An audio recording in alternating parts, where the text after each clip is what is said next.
بسم الله الرحمن الرحيم والصلاة والسلام على أشرف المرسلين اللهم صل على سيدنا محمد وعلى آله وصحبه وسلم السلام عليكم ورحمة الله وبركاته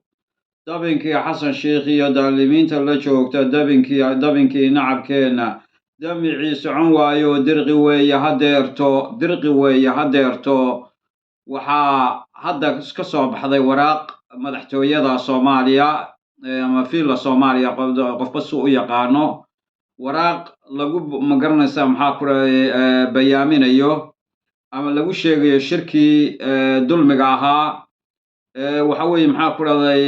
golaha wada tashiga loogu magac daray oo ummadda Soomaaliyeed lagu dhagreeyay doonaya Xasan Sheekh inuu ummadda Soomaaliyeed ku maxaa ku raday baabi'iyo waxa weeye maxaa ku raday daniisa gurracan uu ku fushado shirkii waa socon waayay waxa weeye maxaa ku raday nin walibana buulkiisa ayuu ka galay waayo waxa weeye filimkii ayaa lala fahmay keligii danaysiga ahaa dictatorka ahaa waxa weeye maxaa ku raday ka yimi Siisi iyo fishankii Siisi ahaa sahyuuniyadu ay ka dambeysay وسعون وايي waxaan leeyahay alxamdulillaah rabbil caalamiin lagu dulmay waxa weeye maxaa ku raay SSC khaatumo waxa weeye dhagarta weyn lagaga galay dadkii waxa weeye maxaa ku raay sanadka iyo dheeraad 34 sano u taagnaa midnimada ummadda Soomaaliyeed 8 biloodna loo xasuuqayay waxa weeye loo barakiciyay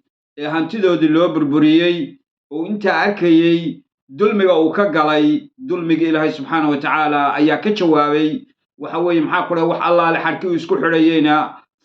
gooyay oo furfuray oo fashiliyay falillahi alhamdu waxaan leeyahay madaxdaas waxa weeye maxaa ku raay runtii qaadatay go'aanka hal waan ka warwaraya halna waxa weeye maxaa ku raay waan ku faraxsanahay oo dulmiga laga jawaabo waan ku faraxsanahay hal waan ku faraxsanahay oo dulmigii laga galay dadkayga iyo deegaankayga sida cad loo magaranaysa maxaa ku raday loo dulmay loo ihaanaystay wixii ay inta ku soo tabcayeen ay u dhinteen oo ay dhaawacmeen wax walba ay ku waayeen dad naf iyo maalba ay ku waayeen in waxa weeye maxaa ku raday albaabka laga xidhay waxa weeye Ilaahay albaabadiisa u furan Xasan Sheekh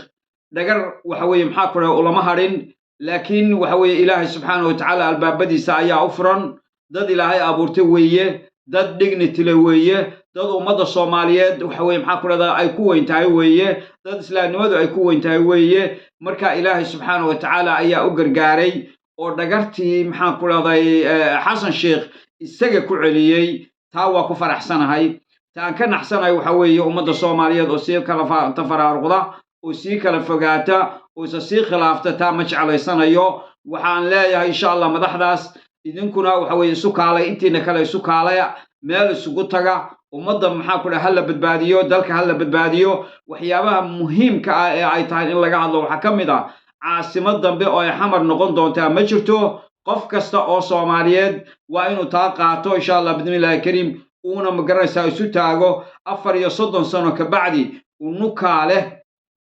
oo aynu aragnay unukaale meesha ayna dhigtay iyo meesha ay hadda marayso iyo xamar waxa ka taagan aynu arkayno ummadda Soomaaliyeed ma eegan karto inta ka bacdi waxaynu leenahay ummadda Soomaaliyeed wayna u kacdo dalkeeda iyo dadkeeda oo aynu dalkeena badbaadsano la walba shilalka isdhigto waa lagu qalaa meesha aynu naalo inaga ayaa isdhignay dhaqankeena iyo culimadeena iyo waxgaradkeena iyo aqoonyahankeena iyo raggeena iyo gabdhaheena inaga ayaa isdhignay haddaynaan iska qaadina in Allah la yughayyiru qawman hatta yughayyiru ma bi anfusihim ilaahay qoom ma bedelo ilaa ay isbedelaan ilaahay dulmiga inaga qaadi maayo daalimiintana inaga qaban maayo ilaa aynu iska qabanno waxa weeye maxaa ku raay waa inaynu ka kacno fadhiga Soomaaliya kaca kor u qaada caalamka Soomaaliya kaca kufka uu caraabay Soomaaliya kaca karti iyo hufnaanba inaka abi doonta Soomaaliya kaca assalaamu calaykum waraxmatullaahi wabarakaatuh